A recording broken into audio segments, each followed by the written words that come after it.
En el año de 1668, nace una niña en extrañas circunstancias.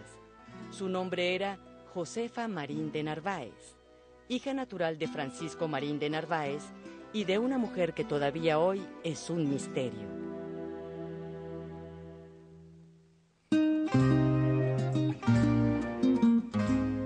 La niña fue reconocida por su acaudalado padre a través de un testamento donde le dejó una buena porción de sus bienes.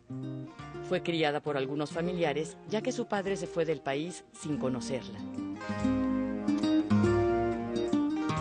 Por las formas ocultas en que se manejó ese nacimiento, se despierta la sospecha de que la madre fuese de raza negra o india, lo que para la época representaba una afrenta para las familias blancas. Con los años, Josefa se convertiría en la bisabuela del Libertador por la línea paterna. ¿Es posible que la bisabuela del Libertador tuviese sangre mestiza? ¿Es posible que nuestro Libertador fuese mestizo y se trató de ocultar por los prejuicios de la época? Simón Bolívar fue un hombre único y avasallante. Algunos de los hombres que lo conocieron, fascinados por su personalidad y carácter, dejaron por escrito detalladas descripciones de su físico.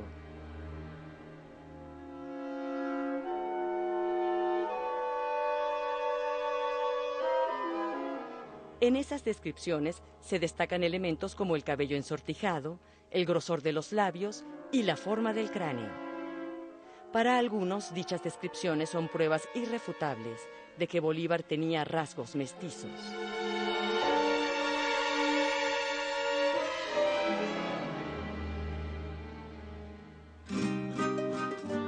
Gracias a una vida llena de glorias, el Libertador fue inmortalizado en numerosas representaciones pictóricas. Pocas fueron con el propio Libertador como modelo. La mayoría son reproducciones copiadas de otros retratos. En general, la imagen iconográfica no dejó ninguna evidencia de que el Libertador pudiera tener algún rasgo mestizo. ¿Quién es Bolívar? ¿Cómo era realmente? ¿Cómo era su rostro? Es muy importante esta imagen visual porque en parte te permite no solamente encarnar las palabras de ese personaje, sino que a través de la imagen visual uno trata como de penetrar más allá, de poder vislumbrar cómo era su alma, su pensamiento, su fuerza de voluntad y hacerse hasta hipótesis sobre cuáles serían los resortes que movían sus acciones, ¿no?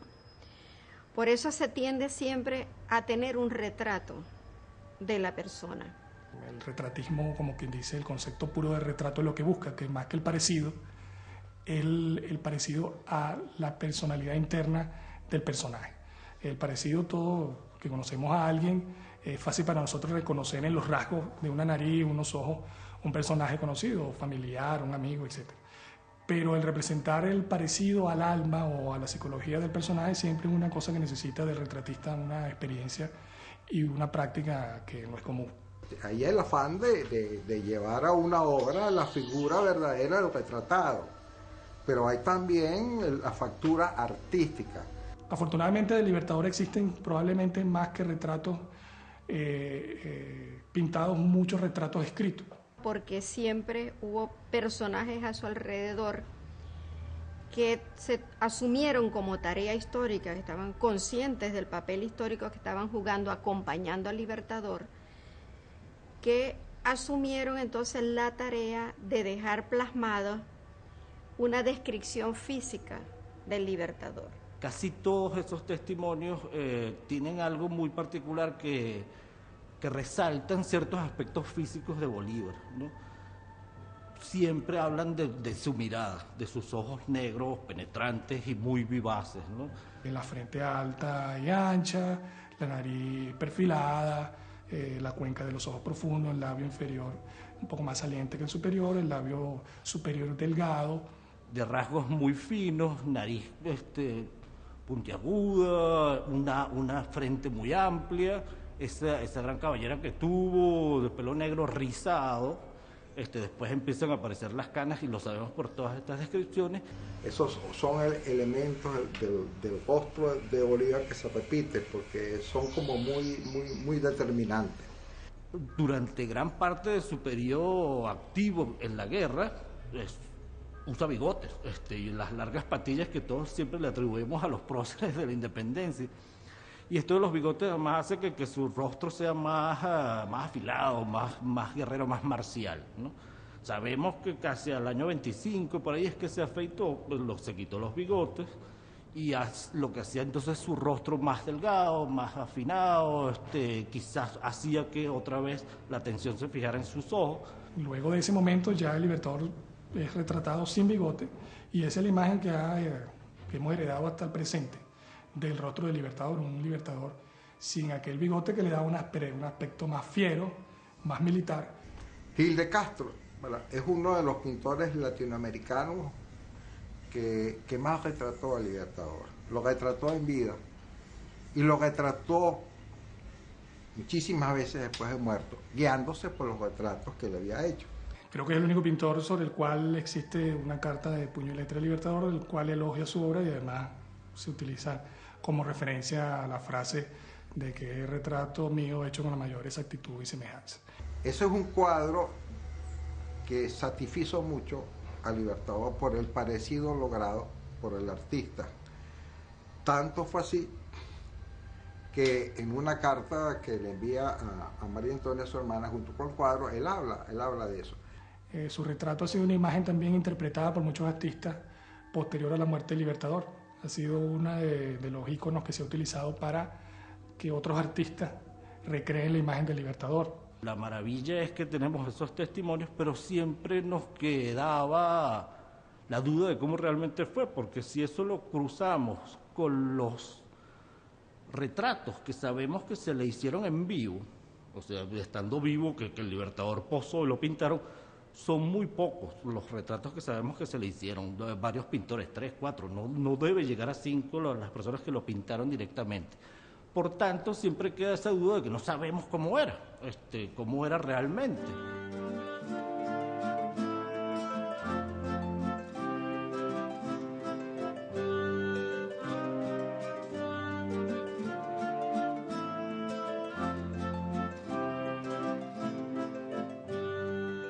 Esto es un trabajo totalmente científico, multidisciplinario, que cada uno de nosotros aportó suficiente información relacionada con las características propias de la osamenta de los restos óseos del Libertador. Es simplemente un Bolívar más recreado, es un Bolívar con más detalle, con más características, con mínimos detalles presentes que no conocíamos, que desconocíamos en la historia y que no pudieron reflejar los iconografistas que de una manera u otra pues plasmaron cómo era el rostro del Libertador. Cuando hacemos la reconstrucción facial tridimensional por tomografía facial computarizada y nos basamos en esas tres grandes vertientes, científica, histórica y artística, tratamos de transmitir una apariencia facial física real.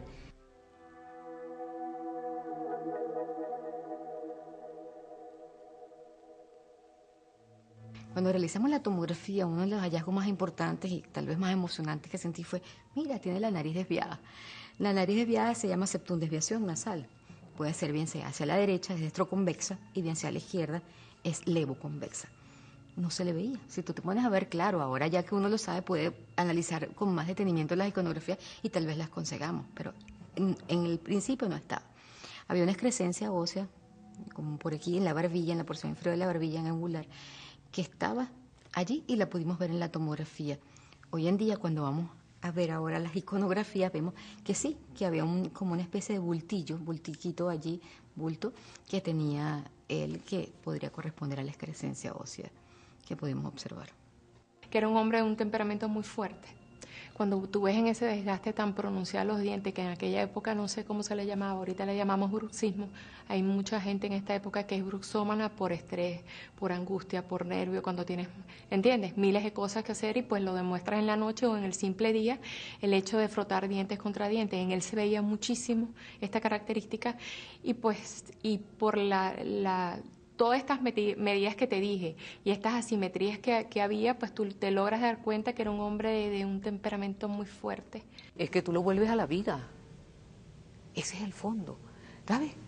Desde hace mucho tiempo había un antropólogo forense, Wilton Marion Croman, que decía, los huesos hablan, basta con saber interpretarlo. Estábamos ante unos restos que pertenecían a una sola persona, con una edad comprendida prácticamente en 47 años, con una estatura, haciendo las mediciones de los diferentes huesos largos, de 1,64,69, de una biotipología poblacional caucásica, con algunas, vamos a decir, partes de mestizaje como tal, pero prácticamente con una preponderancia caucásica, es decir, una persona blanca, y la constitución física de los restos como tal, de una persona delgada. Pero podrían decir, bueno, pero hay muchos con esa misma estatura, con ese mismo sexo, sí, pero hay un hecho que se llama la biografía, tu vida. Conseguimos que en esas mediciones que se hacen, hay unas extremidades que están más desarrolladas que otras. Nos lleva a decir, bueno, esta persona utilizaba más el derecho, el lado derecho, por lo tanto esta persona es diestra. Otra característica que nos llamó mucho la atención era la pelvis, el sacro, inclusive también lo que eran las curvaturas de los fémures. Una curvatura del sacro, evidente. El sacro femenino está aplanado, pero el sacro masculino tiene cierta curvatura, pero esta es una curvatura acentuada. ¿Qué indica?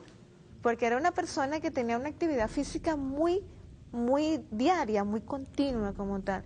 Esta persona por mucho tiempo estuvo cabalgando en su momento. Como un espacio que yo presumo que en aquella época era algo que él se colocaba entre la región de los premolares inferiores y caninos, que hizo como un arquito, no sé si en aquel tiempo, es como el que se pone ahorita los carpinteros que se ponen los clavos, las costureras, las agujas, en aquel tiempo no sé qué sería un palito de naranja o algo, ¿entiendes? Por mucho tiempo y hace ligeramente ese desgaste más que de un lado del otro y de repente vas a ver hacia ese lado un poco más disminuida la comisura labial que del otro lado. Los índices arrojaron que se trataba de un sujeto con tendencia caucásica. No obstante, hay elementos que arrojaron que se trataba también de algunos elementos, por ejemplo el prognatismo maxilar superior, pues es propio de sujetos negros.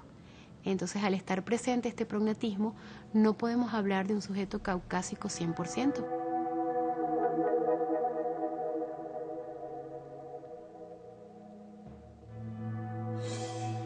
Los demás métodos solamente permiten ver o permiten obtener imágenes de superficie y no permiten ver en profundidad.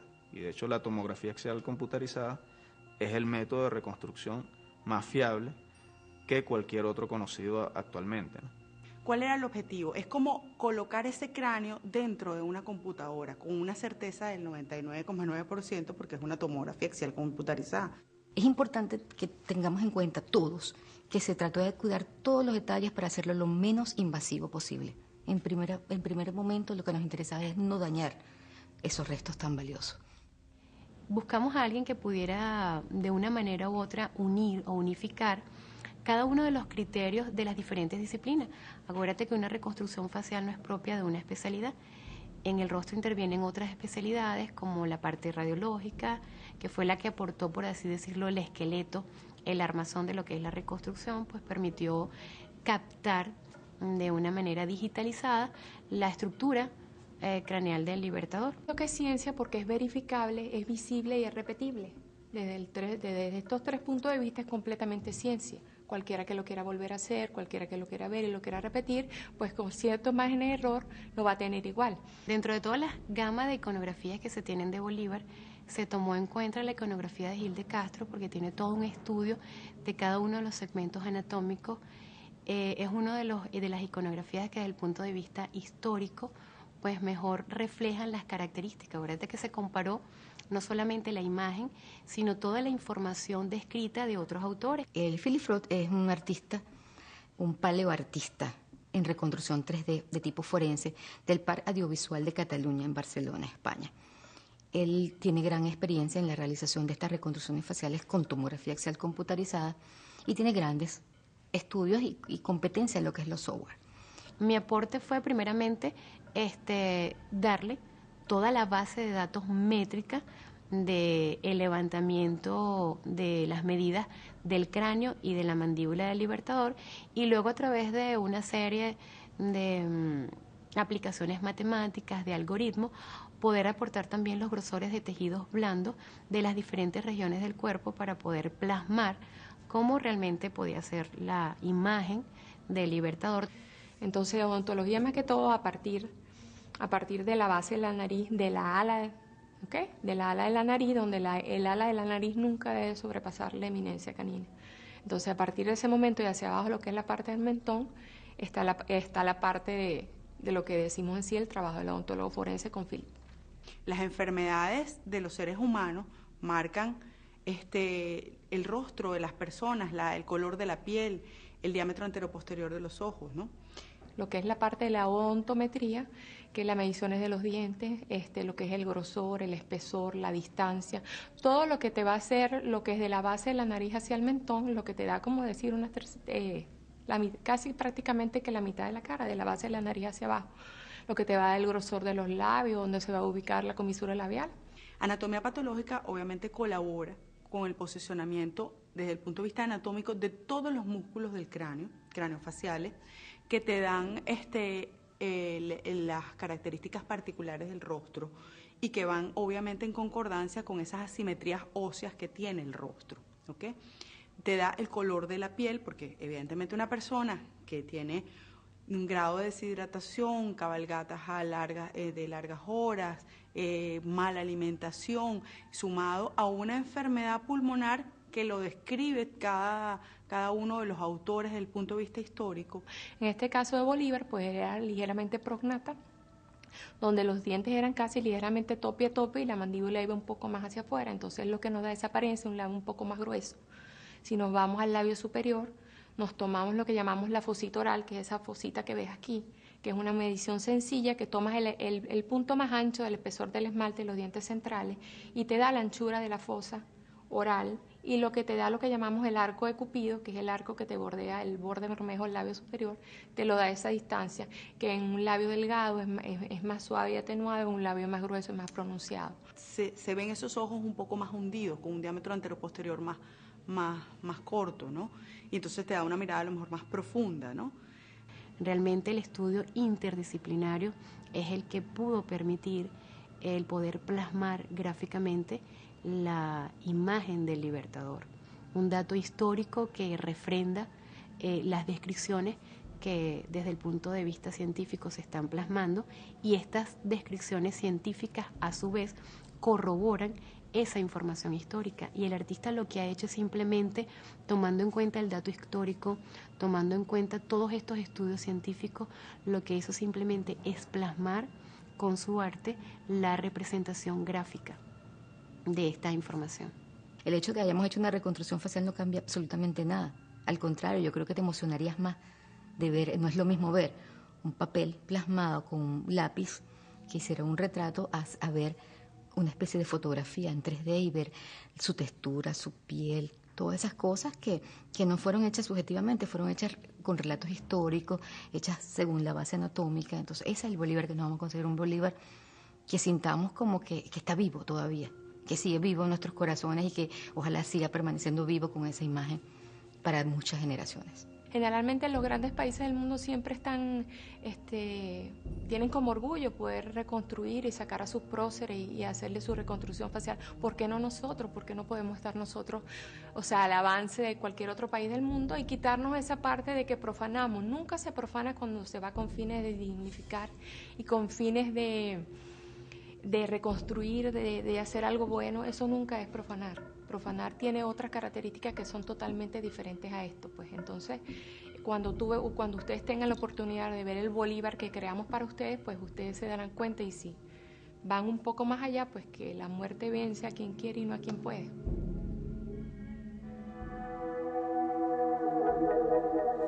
¿Quién es Bolívar?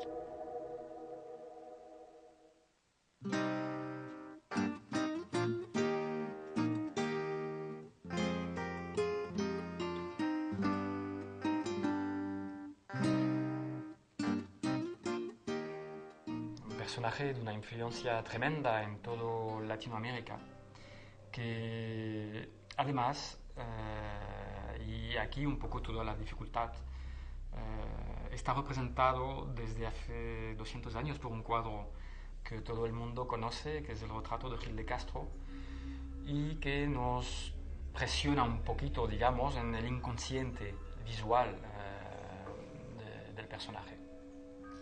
Bolívar es un ícono histórico que todos los habitantes de Latinoamérica han visto en este retrato y tienen así definido en su inconsciente.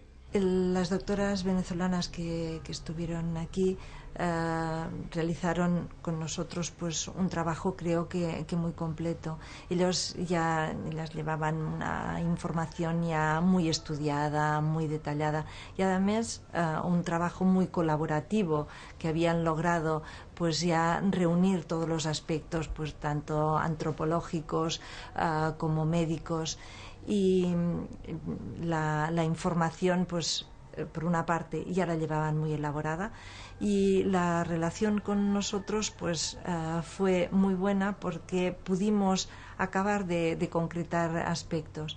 El trabajo forense científico viene, digamos, mezclándose con el trabajo artístico de escultura, y los dos crean un resultado que es muy espectacular, que es único, digamos.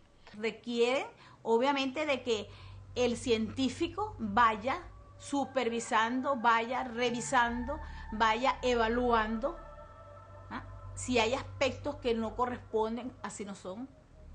Hay que modificar esto no es así. La parte artística viene atada, viene encarrilada correctamente por los aspectos científicos, rigurosos de la ciencia. Y aquí esta mezcla es muy importante porque permite producir un producto, si lo podemos llamar así, que tiene las ventajas de los dos lados, ¿no? Por lo tanto, es un trabajo peculiar donde intervienen varios departamentos: histórico, científico y artístico. Lo que pasa es que nosotros vamos a conocer el Bolívar verdadero, el Bolívar que surge de la ciencia, el rostro de Bolívar que surge de la ciencia. El rostro de un personaje viene definido no solo por la topografía de la piel, el alcance de la geometría de la parte externa de la piel, pero también por el cabello, por las cejas, por el color, el tono, el aspecto externo. Y esto puede modificar mucho la sensación que transmite un personaje. Por lo tanto, se requiere trabajar con lentitud, seguridad y exactitud. Pues van a encontrar, creo yo, un Bolívar más real. Vamos a proponer una versión más humana, más, digamos, desacralizada del personaje, ¿no? Vamos a ver el aspecto humano contemporáneo. Vamos a ver una persona física, real. Un Bolívar real. Una apariencia, lo que tratamos de hacer fue una apariencia física real. Vamos a ver un Bolívar en todas sus dimensiones.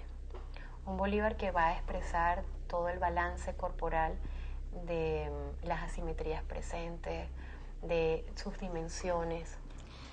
Vamos a ver un Bolívar más nuestro. Pero entonces ahora llegar a este tipo de recursos es una cosa que pensándolo es fascinante. O sea, todas las maneras que tenemos de acercarnos a una persona. Es una mirada poliédrica. Creo que además simplemente le va a agregar mucho más valor a la lectura que podamos tener del Libertador Simón Bolívar. Yo inclusive me atrevería a decir que, bueno, no es que esta es la lectura, porque es por métodos científicos, es otra lectura más, y por eso me parece lo fascinante de poder tener todo ese espectro de miradas. Y eso fue lo que yo quise transmitir, un Bolívar que todos lo sintamos como parte, sintamos como que era humano, que existió, no que era plasmado en una pared, no que estaba en un retrato, sino que existió, que lo podías tocar, que sufría y que tenía alegrías y tristezas como las tenemos todos. Ese Bolívar me va a decir a mí, venezolanos, sigan adelante, terminen lo que yo no pude terminar.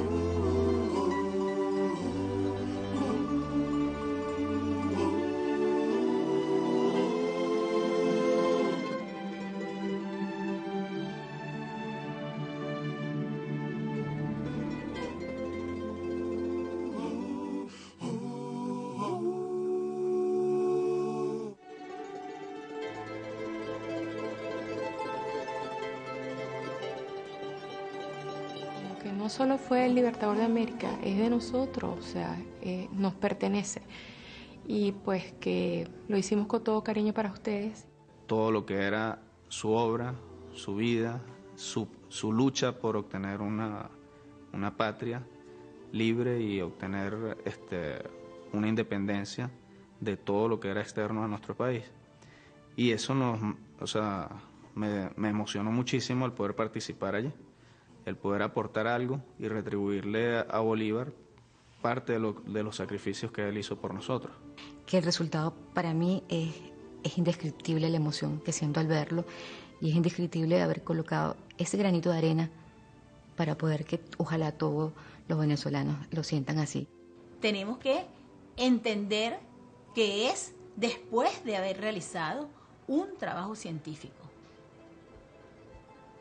Si nosotros entendemos que fue sobre esa base, todos vamos a poder aceptar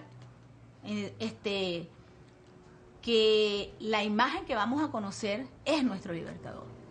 Lo considero casi como un compañero de viaje porque le voy viendo el rostro, su imagen desde hace un año. Desde que llegó nuestro presidente, o sea, ya la figura de Simón Bolívar no es alguien así que nada más se recuerda el 24 y el 17 de diciembre. El 24 de julio y el 17 de diciembre. No, esa es la única fecha, ya es algo continuo que siempre va a estar en la memoria y que siempre va a estar ahí, de modo de seguir el ejemplo que él siempre ha dado.